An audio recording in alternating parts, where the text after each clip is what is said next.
गर्भावस्था का 9वां महीना शुरू हो चुका है, तो ऐसे में आपके शरीर में क्या-क्या बदलाव आएँगे?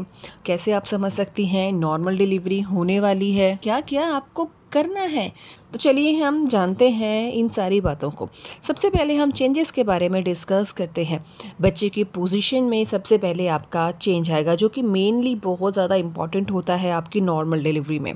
बच्चा सर नीचे की ओर कर लेगा, ठीक है? बच्चे की मूवमेंट आपको कम हो जाएगी, बच्चे के लिए अंदर इतना स्पेस नहीं रहता है जिससे कि बच्चा अच्छे से खुलकर मूवमेंट कर सके। पेट की शेप आपकी अब चेंज हो जाएगी, पेट आपका नीचे की तरफ लटका रहेगा, जिसके कारण पेट के निचले हिस्से में प्राइवेट एरिया में आप दर्द महसूस करेंगी। फ्रीक्वेंटली यूरिनेशन की समस्या भी आपको आएगी, डिस्चार्ज भी आपको ज़्यादा आने लगेगा, जो कि इशारा है कि बच्चे ने सर नीचे कर लिया है, अब नॉर्मल डिलीवरी होने वाली है।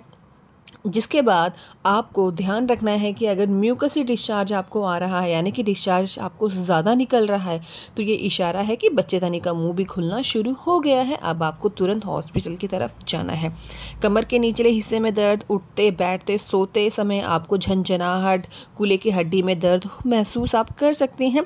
ये सारे बदलाव नॉर्मली सभी महिलाओं में देखे जाते हैं, जो कि बच्चे की पोजीशन चेंज होने के बाद दिखते हैं। ऐसे में आपको किन किन बातों का ध्यान रखना है? आपको ज़्यादा भारी काम नहीं करना है, ठीक है? अगर हाई रिस्क प्रेगनेंसी आपकी है तो रेस्ट में रहें।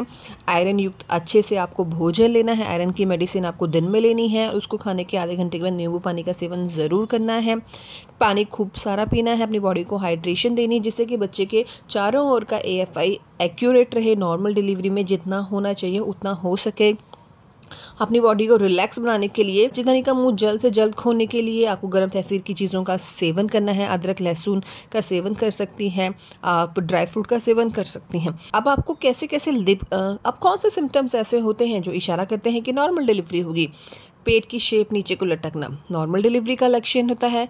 बच्चे की मूवमेंट कम होना, ये भी नॉर्मल डिलीवरी का लक्षण होता है। डिस्चार्ज ज़्यादा आना, ये भी नॉर्मल डिलीवरी का ही एक लक्षण होता है, जो इशारा करता है कि बच्चेदानी का मुंह खुलना शुरू हो गया है। इन सारे सिम्टम्स पर आपको ध्यान देना है। लेकिन मोस्ट डेंजरस सिम्टम जिस पर गर्भवती महिलाओं को विशेषकर ध्यान देना होता है और तुरंत हॉस्पिटल जाना है। अगर कॉन्टीन्यूसली आपकी योनि मार्ग से पानी का रिसाव हो रहा है, पानी बहुत ज़्यादा आपका निकल रहा है, तो ये इशारा है कि पानी की थैली आपकी फट चुकी है, उसमें लीकेज आ गई है, अब तुरंत आपको हॉस्पिटल जाना है। डिस्चार्ज ज़्यादा आ रहा है, ब्राउन डिस्चार्ज आ रहा है, तो ये भी इशारा है कि तुरंत आपको हॉस्पिटल जाना है। बच्चे की मूवमेंट आप बिल्कुल महसूस नहीं कर पा रही हैं, पेट ज़्यादा देर तक कड़क रह रहा है, दर्द आपको हल्के हल्के फॉर्म में कमर से पेट में, पेट से कमर में आ रहा है, तो इसलिए भी आपको तुरंत हॉस्पिटल जाना है। आपको चक्कर आ रहे हैं, यानी कि आपको डायरिया की समस्या है, तो इस कंडीशन में भी आपको हॉस्पिटल जाना चाहिए। डायरिया की समस्या आने से कई बार आप डिहाइड्रेशन की शिकार भी हो सकती हैं और आपको चक्कर आना, बीपी की समस्या आ सकती है, तो इन सारी बातों पर आपको ध्यान देना है। वहीं अगर आप महसूस कर रहे हैं कि आपके योनि मार्ग में ज़्यादा डिस्चार्ज की समस्या के साथ साथ खुजली आ रही है, दानेदार डिस्चार्ज आ रहा है, या फ्रीक्वेंटली यूरिनेशन की बेहद ज़्यादा समस्या है, डिस्चार्ज में बेहद ज़्यादा बदबू आ रही है, तो ये इशारा है कि UTI फंगल बैक्टीरियल इन्फेक्शन आपको हो चुका है या होने वाला है, जिससे कि टाइम पर आप उसका निवारण कर टाइम पर आप उससे बचने के लिए डॉक्टर से कंसल्ट करें, मेडिसिन ले, साफ़ सफाई का ध्यान रखें। तो प्रेगनेंसी के 9वें महीने में ये चेंजेस आते हैं, इस तरीके से आपको रहना है, इन बातों पर आपको ध्यान देना है। तो कौन से महीने में डिलीवरी आपकी होने वाली है, हमें कमेंट बॉक्स में ज़रूर बताइएगा।